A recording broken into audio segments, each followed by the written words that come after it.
How do I lose weight.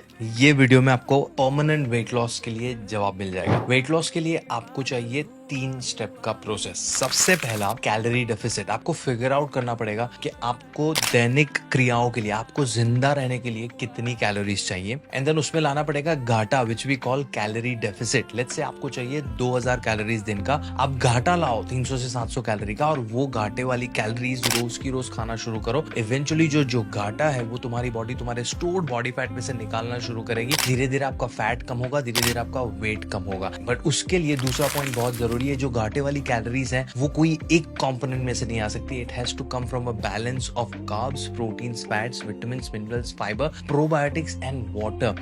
तो ये balance भी बहुत जरूरी है। एक कंपोनेंट से आया तो भी आपका वेट लॉस अटकेगा। And third which is very very important point is कि ये जो भी पहले 2 स्टेप्स है आप फॉलो कर रहे हो वो सस्टेनेबल होने चाहिए, वो आपके लिए केटर होने चाहिए। आपके कल्चर, आपके लाइक्स, डिसलाइक्स, हैबिट्स, आपके वर्क रूटीन, इन सब के अराउंड स्ट्रक्चर होना चाहिए। तभी वो सस्टेनेबल होगा, तभी आपका जो वेट लॉस है वो परमानेंट होगा। If you want to know more about this, read the caption. If you like this video, follow me and share करो अपने दोस्तों के साथ।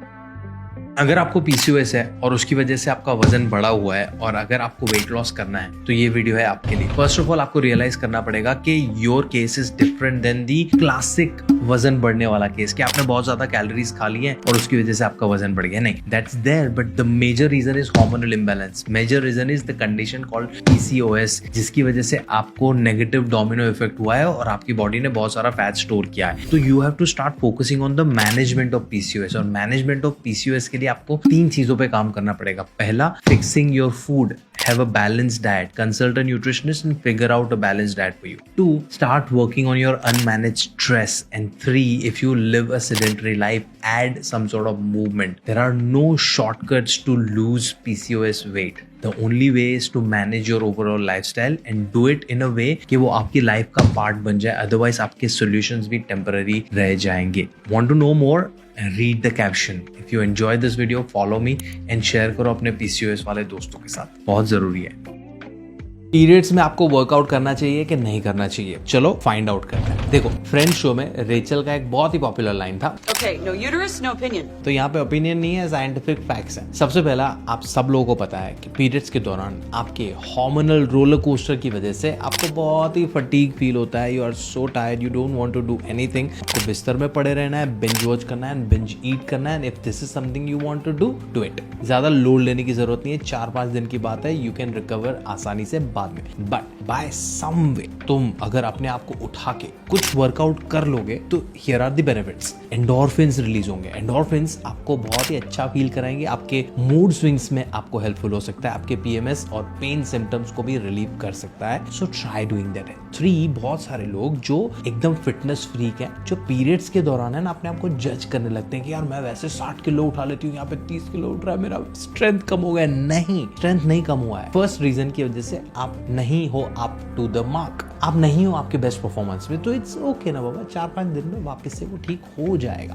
B mindful. If you can work out, do it. If you can't, it's absolutely okay, just be mindful. Follow me if you enjoy this video and share this with your friends अभी। There is a difference between वजन कम करना और fat कम करना। हमारी body है ना अलग अलग चीज़ों से बनी पड़ी है। उसमें चर्बी आता है, पानी आता है, मसल्स आता है, हड्डियाँ आती हैं, ऑर्गन्स आते हैं और बहुत सारे सेल्स और ब्लड भी आता है। तुम्हें और कोई चीज़ नहीं लूज करनी, सिर्फ फैट लूज करना है, जो क्यों तुम्हारी बॉडी में स्टोर हुआ है, बिकॉज तुमने एक्स्ट्रा कैलोरीज खाई थी। तुम मसल लूज करोगे, तुम्हारा मूवमेंट, स्ट्रेंथ, स्टैमिना स्ट्रगल करेगा। Organs of course for obvious reasons तुम लूज नहीं कर सकते, हड्डियाँ नहीं लूज कर सकते, ब्लड नहीं लूज कर सकते, पानी नहीं लूज कर सकते, बिकॉज तुम्हारी बॉडी के सारी प्रक्रिया के लिए पानी जरूरी है। The one thing that you want to lose is extra fat. कैसे पता चलेगा कि तुम वजन कम कर रहे हो या फैट कम कर रहे हो? जानने के लिए कैप्शन पढ़ो। If you want to lose weight in the healthiest way possible, मुझे डीएम करो। वीडियो अच्छा लगा हो तो शेयर करो and follow me to become your own nutrition.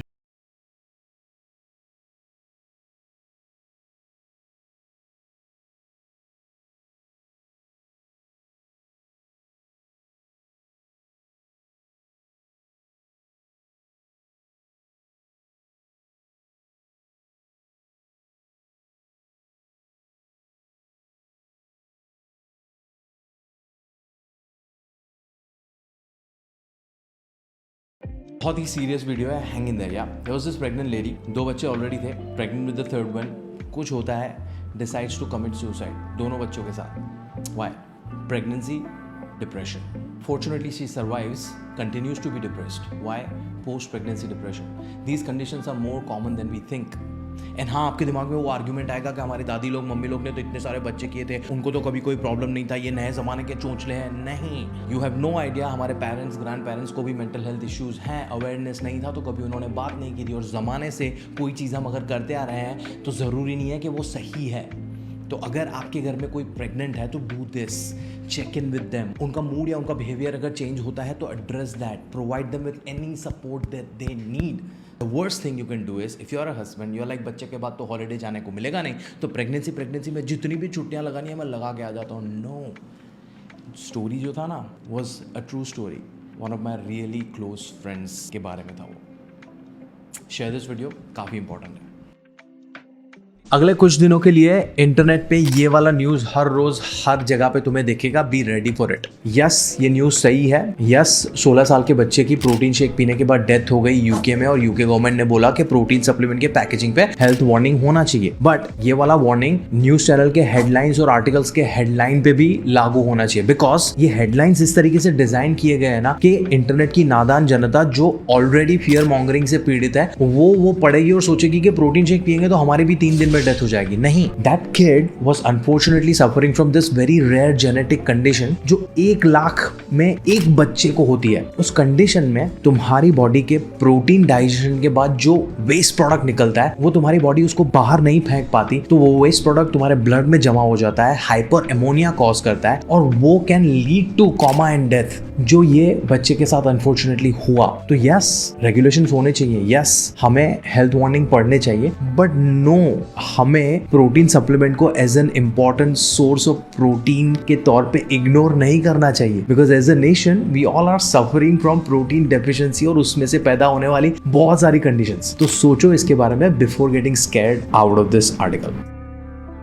यार, ये सारे सिंधी लोग आनी क्यों होते हैं? वाधवानी, भावनानी, रामचंदानी, मूलचंदानी. मैं आपको बताता हूँ. देखो, आनी जो है ना वो संस्कृत वर्ड अंशी से आया है. अंशी का मतलब ये होता है कि भाई इसके एंसेस्टर्स कौन थे, किसका डिसेंडेंट है. सो सूर्यवंशी, समझ रहे हो? तो वैसे ही आनी is showing the family tree कि हम किसके डिसेंडेंट्स हैं, हमारे पूर्वज कौन थे. फॉर एग्जाम्पल, मेरे ग्रेट ग्रैंडफादर का नाम था वाधुमल और हम उसके डिसेंडेंट्स हैं, तो हमारी सरनेम है वाधवानी. तो बहुत बार ऐसा होता है कि हम लोकेशन के हिसाब से भी लोग सरनेम रखते हैं. तो हिंदी में हम अगर किसी को बोलते हैं कि ये मुंबई के हैं, तो ये जो के वर्ड है ना उसका सिंधी इक्विवेलेंट है जा, कि ये मुंबई जाए. तो उस हिसाब से आपने सरनेम सुनी होंगी आहूजा, रहेजा. तो it's nothing but showing the location of their ancestors. This is a brief history about Sindhi surnames. अगर वीडियो अच्छा लगा हो तो लाइक करो, मुझे फॉलो करो एंड शेयर करो अपने दोस्तों के साथ, तो उनका कंफ्यूजन भी दूर हो जाए. यार, मीठा मत खाओ, तला हुआ मत खाओ, बाहर का मत खाओ, नमक मत खाओ, आइसक्रीम मत खाओ, शुगर मत खाओ. इंसान खाए क्या? ये सारी, इट्स ऑलवेज अबाउट अवॉइडिंग. ठीक है. सो मुझे कार्स के एग्जांपल देना अच्छा लगता है, तो मैं वापस से कार का एग्जांपल दूंगा. ठीक है. तेरे पास अगर रोल्स रॉयस है या फरारी है, लैम्बोर्गिनी है या जी वैगन है, तो तू कॉन्स्टेंटली ऐसा सोचेगा कि मेरे को उसमें केरोसिन नहीं डालना है. नहीं ना, क्योंकि वो स्टूपिड होगा. हाँ, ऑब्वियसली. कि तेरा गाड़ी पेट्रोल पे चलता है, तू क्यों कॉन्स्टेंटली सोच रहा है कि मेरे को इसमें केरोसिन नहीं डालना है, या मेरे को इसको दीवार में नहीं ठोकना है, या मैं बम्पर नहीं कुदाऊंगा. You won't think about what not to do, you will think about what to do. कि मुझे इसमें अच्छी क्वालिटी का फ्यूल डलवाना है, मुझे उसको 3 महीने में सर्विस पे लेके जाना है, मुझे उसको कवर करके रखना है सो दैट कबूतर टट्टी ना करके जाए. Whatever you want to maintain it well. Nutrition भी सेम है. हमें बचपन से सिर्फ चीजें क्या अवॉइड करनी है उसके बारे में बात की गई है. क्या करना है उसके बारे में कोई नहीं बता रहा. हमारी बॉडी को फूड एज अ फ्यूल चाहिए. तो हमें चाहिए अच्छा carb, protein, fat, vitamin, mineral and पानी. ये 6 चीजें रोज की रोज चाहिए.